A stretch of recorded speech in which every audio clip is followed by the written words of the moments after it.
பொதுக்கூட்டத்தில் ஏராளமானோர் பங்கேற்றனர். விடுதலை சிறுத்தைகள் கட்சியின் சார்பில் கடந்த ஜூன் மாதம் 14ஆம் தேதி மத சார்பின்மையை காப்போம் பிரம்மாண்ட பேரணி விடுதலை சிறுத்தைகள் கட்சியின் தலைவரும் சிதம்பர நாடாளுமன்ற உறுப்பினருமான தொல் திருமாவளவன் தலைமையில் நடைபெற்றது.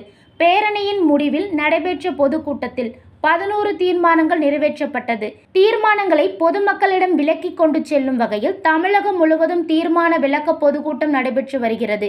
இதன் ஒரு பகுதியாக இன்று மாலை திருச்சி பாலக்கரை பகுதியில் மாவட்ட செயலாளர்கள் கனியமுதன், புல்லட் லாரன்ஸ், சக்தி ஆற்றலரசு, வழக்கறிஞர் கலைச்செல்வன், குரு அன்புச்செல்வன் ஆகியோர் தலைமையில் திருச்சி கரூர் தொகுதி செயலாளர் தமிழாதன், திருச்சி பாராளுமன்ற தொகுதி செயலாளர் தங்கதுரை ஆகியோர் முன்னிலையில் நடைபெற்றது. பொதுக்கூட்டத்தில் மேலிடை பொறுப்பாளர்கள் இளந்தென்றல், பிரபாகரன், செல்வநம்பி, கல்வி பொருளாதார விழிப்புணர்வு இயக்க மாநில நிர்வாகி பேராசிரியர் லெனின் ஆகியோர் சிறப்பு அழைப்பாளராக கலந்து கொண்டு தீர்மானங்கள் குறித்த விளக்க உரையாற்றினர். முன்னதாக இஸ்லாமிய ஜனநாயக பேரவையின் மாநில துணை செயலாளர் புரோஸ்கான் வரவேற்றார்.